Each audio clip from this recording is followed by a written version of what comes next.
Hello everyone, so we are here in LA. So kung nakikita nyo, ito yung, I don't know what you call this, but I think it's downtown LA. Kararating lang natin. So hindi pa tayo nagpapahinga mula doon sa biyahe natin from Manila to Los Angeles. So wala pa tayong tulog, wala pa tayong pahinga kasi before we left sa Pilipinas, may mga errands at saka may mga site visit pa tayong ginawa nung umaga.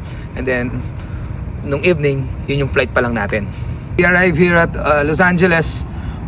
Pagod na pero okay pa rin tayo. Ganun naman normal naman yung buhay natin, ganun talaga tayo. And nandito tayo for some vacation and of course some business stuff.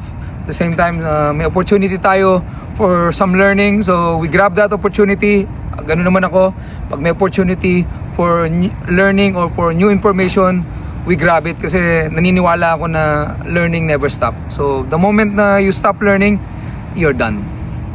Every day, ang goal naman natin is to become better. Mapa-businessman yan o personal na buhay natin. Kasi, again, yung mga lesson na nadadampot natin along the way, yung mga lesson na natutunan natin is, they are very important sa buhay natin. So, we have to learn from it. Tulit si Tito Sai na nagsasabing, ang taong ayaw matuto, hindi yan bobo. Sadyang ayaw lang talagang magbago.